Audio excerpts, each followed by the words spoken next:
ఆంధ్రప్రదేశ్లో ఎన్నికల ప్రచారానికి చివరి రోజైనటువంటి 11వ తేదీన అమిత్ షా జగన్మోహన్ రెడ్డికి చుక్కలు చూపించబోతున్నారని, జగన్మోహన్ రెడ్డి చేసినటువంటి అవినీతిని అమిత్ షా ఎండగట్టబోతున్నాడని, నరసాపురం సభలో ఆయన ప్రసంగించబోతున్నారు, తీవ్రమైనటువంటి విమర్శలు కూడా చేసే అవకాశం ఉంది జగన్మోహన్ రెడ్డి మీద అంటూ కొన్ని వార్తలు ఇప్పుడు సోషల్ మీడియా వేదికగా చక్కర్లు కొడుతున్నటువంటి నేపథ్యంలో ఈ అంశం మీద మనతో చర్చించేందుకు ప్రముఖ రాజకీయ విశ్లేషకులు కృష్ణకుమారి గారు మనతో ఉన్నారు. మేడంతో మాట్లాడు. Madam, hi madam. హాయ్. 11వ తేదీన అమిత్ షా గారు నరసాపురం సభలో పాల్గొంటారని, జగన్మోహన్ రెడ్డి చేసినటువంటి అవినీతిని ఆ రోజు ఎండగడతారు, బయట పెడతారు అంటూ కొన్ని వార్తలు అయితే వస్తూ ఉన్నాయి. ఏంటి మేడం, చివరి రోజు ఏం జరగబోతుంది?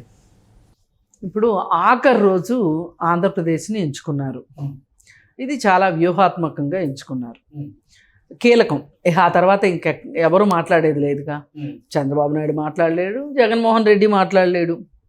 వీళ్ళు ఇప్పుడు కూటమిలో ఉన్నారు కాబట్టి ఇది చంద్రబాబు నాయుడికి, బీజేపీకి, జనసేనకి కలిసి వచ్చే అంశం.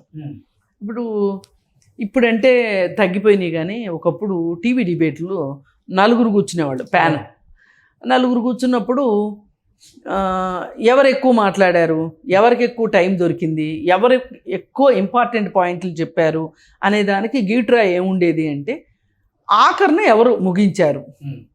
ఇప్పుడు ఆఖరోళ్ళు చెప్పేశాక ఇంకా వాళ్ళు చెప్పడానికి ఏమి ఉండదు కదా, ఈ వీళ్ళు చెప్పిందే ఫైనల్. అదే ముందు అనుకోండి, ఏదైనా విభేదించడానికి వేరే వాళ్ళకి ఆస్కారం ఉంటుంది, ఇంకా ఆస్కారం కూడా లేదు కదా. అందుకని చెప్పి మేము ఎప్పుడన్నా ప్యానల్ డిస్కషన్స్కి వెళ్ళినప్పుడు ఎవరికి వాళ్ళు ఆఖరి నాది ఉంటే బాగుండు, ఆఖరి నాది ఉంటే బాగుండదు, బాగుండును అనుకునేవాళ్ళం. ఎందుకంటే ఇక మాదే పై చేయిగా ఉంటుంది, అంటే మేము మాట్లాడిందే ఫైనల్. ఏదో ఆ క్షణానికి అదొక ఆనందం. అయితే ఇప్పుడు ఇదే విషయాన్ని మనం ఎన్నికల విషయాలకి, సభలకు గనక మనం చూసుకుంటే గనక క్లియర్ కట్గా ప్రచారం ఈ రోజుతో ముగుస్తుంది. ఇక సాయంకాలం 5 గంటలకో 6 గంటలకో గప్చిప్ సాంబార్ బుడ్డి కదా అయ్యేసరికి ఆ తర్వాత ఇంకెవరు నోరెత్తడానికి లేదు.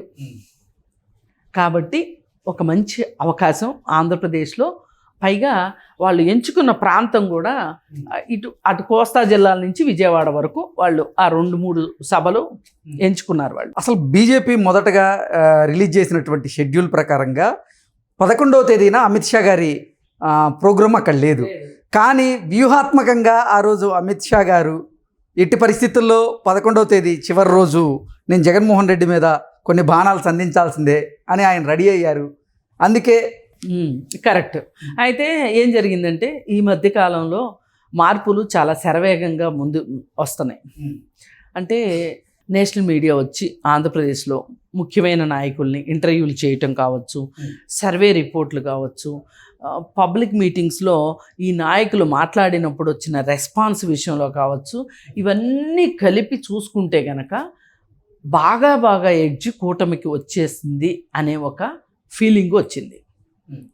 మరి ఇలాంటప్పుడు ఇలాంటి చోట మాట్లాడితే వాళ్ళ మాటలు ఇంకొంచెం ఈ పరిస్థితిని ఇంకొంచెం ముందుకు తీసుకెళ్తాయి, ఇంకొంచెం మెరుగుపరుస్తాయి. కాబట్టి వీళ్ళు 11వ తారీఖుని కీలకంగా ఎంచుకోవటానికి కారణం అది. వాళ్ళు చాలా పకడ్బందీగా వెళ్తున్నారు బీజేపీ వాళ్ళు. మామూలుగా ఆంధ్రప్రదేశ్లో మారుతున్న పరిస్థితులు చాలా వేగంగా మార్పులు చోటు చేసుకుంటున్నాయి. జగన్మోహన్ రెడ్డి పరిస్థితి నానాటికి దిగజారుతుంది. అలాగే ల్యాండ్ టైటిలింగ్ యాక్టు ఇట్లాంటివి కొన్ని బాగా దెబ్బ కొడుతున్నాయి. ఇప్పుడు అతను ఏ పరిస్థితికి వచ్చాడు అంటే, ఒకప్పుడు నేను తాడేపల్లి ప్యాలెస్లో ఉండి కూడా గెలవగలుగుతాను అనుకునే పరిస్థితి నుంచి ఈవేళ అతనికి కూడా అనుమానం వచ్చే పరిస్థితిలోకి అతను వచ్చేసాడు. పైగా చెల్లెలు ఇంత ఇదిగా కత్తి కడుతుంది అని కూడా అతను ఊహించలా. సునీతారెడ్డి ఏదో మాట్లాడుకుంటూ ఉంటుంది, మాట్లాడుకొని అసలు మనం ఆమెను పట్టినట్టు ఆమెకంత ప్రాధాన్యత ఇవ్వకుండా ఉంటే ఆవిడే ఊరుకుంటుంది అని అనుకున్నాడు. అని ఆమె మీద కొంచెం సీతకన్నే వేసాడు ఒక రకంగా. కానీ షర్మిలని అట్లా ఉపేక్షించలేకపోతున్నాడు. అందుకే షర్మిల ఓడిపోద్ది, షర్మిలకి డిపాజిట్లు రావు అని చెప్పి మాట్లాడుతున్నాడు. ఏం మాట్లాడినా ఇప్పుడు నేషనల్ మీడియా వచ్చినప్పుడేమో నాకు చెల్లెలంటే ప్రేమ అంటున్నాడు, ఇక్కడ మీటింగుల్లోనేమో ఆమెకు డిపాజిట్లు కూడా రావు అని శాపనార్థాలు పెడుతున్నాడు, పైగా ఇదంతా చంద్రబాబు నాయుడే చేయిస్తున్నాడు అని మాట్లాడుతున్నాడు. అంటే అతను మాట్లాడేదానికి లింకులు దొరకట్లా ప్రజలకు. చెల్లెలంటే ప్రేమ అయినప్పుడు మరి ఆ ఎంపీ స్థానం ఏదో నీ పార్టీ నుంచే ఇవ్వచ్చుగా. ఇప్పుడు కాదు, ఎప్పుడో ఇవ్వాల్సింది. సరే, అదే ఆలోచిస్తారు ఇప్పుడు ప్రజలు. ఇప్పుడు కొంతమంది వార్తా సంస్థల వాళ్ళు ఇంటర్వ్యూలు చేయడానికి వెళ్ళినప్పుడు ఏం మాట్లాడుతున్నారు ప్రతి వాళ్ళు? ఆయన జైల్లో ఉన్నప్పుడు పార్టీని నడిపింది ఎవరు, పాదయాత్ర చేసింది ఎవరు, ఆయమ్మే కదా అని మాట్లాడుతున్నారు. ఇది చాలా ప్రభావం చూపిస్తుంది. ఇప్పుడు మనకి ఏమేమి ప్రభావం చూపిస్తాయి ఎన్నికల్లో అంటే గనక, మనం మామూలుగా డబ్బు ప్రభావం అనుకుంటాం. డబ్బు ప్రభావం ఉంటుంది, కానీ ఓటేసేవాడు ఒక చేత్తో డబ్బు తీసుకున్న వాడికి ఓటేయాలని గ్యారంటీ ఏంటి చెప్పండి? వేయరు. అలాంటి పరిస్థితి ఉండదు. కానీ ఖచ్చితంగా దేనిని నమ్మితే ఓటు మార్పిడి జరుగుతుంది అంటే ఆ కుటుంబానికి అన్యాయం జరిగిందని కానీ, లేకపోతే ఆ కుటుంబం నష్టపోయిందని కానీ ఒక రకమైన సింపతి ఉంది చూసారా, అది బాగా వర్కౌట్ అవుతుంది. ఇప్పుడు సింపతి అంతా షర్మిల వైపు ఉంది. అందుకని షర్మిల ఓట్లు బాగా చీలుస్తాయి. ఎన్ని గెలిస్తే గెలవదు అది పక్కన పెట్టండి. ఇందిరాగాంధీ కూడా ఓడిపోయింది, షర్మిల ఓడిపోవడం పెద్ద గొప్ప కాదు కదా. అందుకోసం ఏంటి అంటే ఈ పరిస్థితులన్నీ ప్రజలు గమనిస్తున్నారు. గమనించి ఇదంతా ఈ ఎడ్జ్ అంతా ఎటు వెళ్తుంది? కూటమి వైపుకి వెళ్తుంది. ఇప్పుడు నేషనల్ మీడియా వచ్చి ఇంటర్వ్యూలు చేసినప్పుడు కూడా జగన్మోహన్ రెడ్డి బాగా తడబడిపోవటం, సమాధానం చెప్పలేకపోవటం, ఆ సమాధానం చెప్పలేకపోయిన దాన్ని ఆధారంగా చేసుకుని మీమ్స్ ఎంత దారుణంగా వస్తున్నాయి అంటే, ఏదో ఒక ప్రశ్నకి సమాధానం చెప్పలేకపోతే స్క్రిప్ట్లో లేని అడిగితే నేను ఎట్లా సమాధానం చెప్తాను అని జగన్మోహన్ రెడ్డి అన్నట్లుగా మీమ్స్లో అసలు అతన్ని ఎంత అభాస్పాలు చేస్తున్నారంటే, అంటే కాలం ఇట్లా తిరిగి వస్తుందా, నిజమైన అసలు కాలం ఇట్లా తిరిగి రావటం అనిపించింది. ఏంటంటే ఒకానొక సందర్భంలో లోకేష్ని ఎన్ని మాట్లాడినారండి, పప్పు అని. రాహుల్ గాంధీని అట్లాగే అన్నారు అనుకోండి. అదే అసలు ఇంకొకళ్ళు అయితే నేను ఫెయిల్యూర్ కావచ్చు, నేను రాజకీయాలకు పనికిరాను కావచ్చు అనుకుని వెనక్కి వెళ్ళిపోయేవాళ్ళు. కానీ రాహుల్ గాంధీ ఒకడు, లోకేష్ ఒకడు, వీళ్ళు అక్కడే నుంచుని అక్కడే సాధించారు. ఇవాళ నేషనల్ మీడియా తోటి లోకేష్ మాట్లాడుతూ ఉంటే ముచ్చటేస్తుంది చూడటానికి. ఏది అడిగితే అది పాయింట్ టు పాయింట్ కోహెరెంట్గా సమాధానం చెప్పగలుగుతున్నాడు. అదే జగన్మోహన్ రెడ్డి ఎంత తడబాటు అంటే ఇట్స్ టూ లెంగ్తీ క్వశ్చన్ అంటున్నాడు ఆన్సర్ లేనప్పుడు. అప్పుడు వాళ్ళు మాకు లెంగ్తీ ఆన్సరే కావాలి అని అడిగినట్టుగా కనిపిస్తుంది అక్కడ వాతావరణం. వాళ్ళు లెంగ్తీ ఆన్సరే కావాలి అన్నప్పుడు కూడా ఈయన లెంగ్తీ ఆన్సర్ ఇవ్వలేకపోతున్నాడని కదా అర్థం. క్వశ్చన్ పాస్ ఓవర్ అయింది అంటే అంతే కదా, చెప్పలేకపోతున్నాడు, మాట్లాడలేకపోతున్నాడు. అంటే అతని భయం అతన్ని ఎంత పరిగెట్టిస్తుందంటే, ఒకప్పుడు సినిమా వాళ్ళని దూరం నుంచి నడిపించాడని మనం చాలాసార్లు మాట్లాడుకున్నాం, నిన్ను కూడా మాట్లాడుకున్నాం మనం. అయితే రాజ్దీప్ సర్దేశాయి ఇంటర్వ్యూ చేయడానికి వచ్చాడు. మరి నీ ఇంట్లో పద్ధతి అదే ఉంటే కనుక రాజ్దీప్ సర్దేశాయి కూడా ఎక్కడో దిగి నడుచుకుంటూ రావాలి కదా. కానీ కరెక్ట్గా ఇంటి ముందే ఆగింది కారు. రాజ్దీప్ సర్దేశాయి చక్కగా దర్జాగా దిగాడు, దిగి మెట్లెక్కి లోపలికి వెళ్ళిపోయాడు. అంటే దీని అర్థం ఏంటి? నువ్వు ప్రెస్కి ఎంత భయపడుతున్నావు, మీడియాకి ఎంత భయపడుతున్నావు?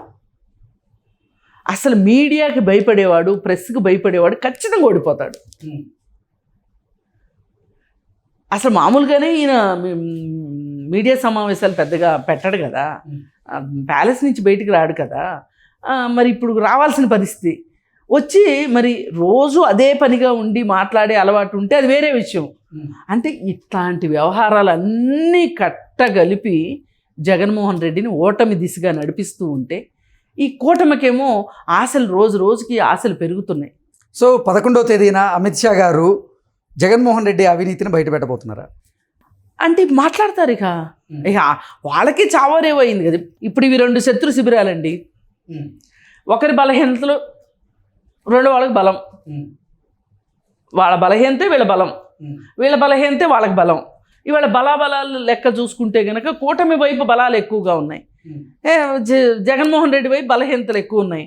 మరి అలాంటప్పుడు ఎన్నని జగన్మోహన్ రెడ్డి ఎక్స్పోజ్ చేయగలడు వాళ్ళ బలహీనతలు తక్కువ ఉన్నప్పుడు? మరి కూటమి వాళ్ళు జగన్మోహన్ రెడ్డి వైపు బలహీనతలు ఎక్కువ ఉన్నప్పుడు టార్గెట్ చేయకుండా ఉంటారా? ఎత్తి చూపించకుండా ఉంటారా? ప్రజలకు వివరించకుండా ఉంటారా? ఆపలేడు కదా జగన్మోహన్ రెడ్డి. నిన్నటిదాకా మొన్నటిదాకా వాళ్ళు కూడా బీజేపీ వాళ్ళు ఎంతో కొంత తెలుగుదేశాన్ని వాడుకుందాము, తెలుగుదేశానికి ఉన్న ఓటింగ్ని మనకి మరలించుకోవడం ఎట్లా అని ఆశించారు, అనే ప్లానింగ్లోనే ఉన్నారు.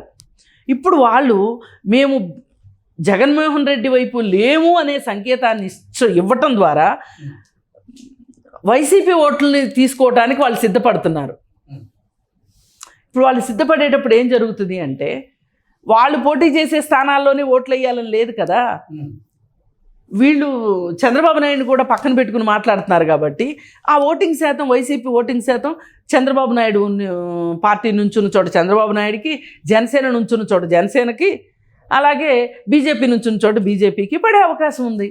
అంటే ఇప్పుడు ఖచ్చితంగా రేపు 11వ తారీఖు ఆఖరి రోజు సభ పెట్టడం వెనకమాల అమిత్ షా వ్యూహం ఏంటి అంటే వైసీపీ పార్టీ ఓటింగ్ని, అలాగే న్యూట్రల్గా ఉండే ఓటింగ్ని తమ కూటమి అభ్యర్థులకి మరల్చుకోవడానికి అతను ఆ రోజు మీటింగ్ పెట్టుకున్నాడు. వాళ్ళకు కూడా ఇంత ఆశ, ఇంత నమ్మకము లేదు ఆంధ్రాలో. తెలుగుదేశం పార్టీ తోటి కలిసి పోటీ చేస్తున్నారన్నమాటే కానీ కూటమిలో ఎంతవరకు ఓటు ట్రాన్స్ఫర్ అవుతుంది అనే ఒక భయంలో ఉన్నారు వాళ్ళు కూడా.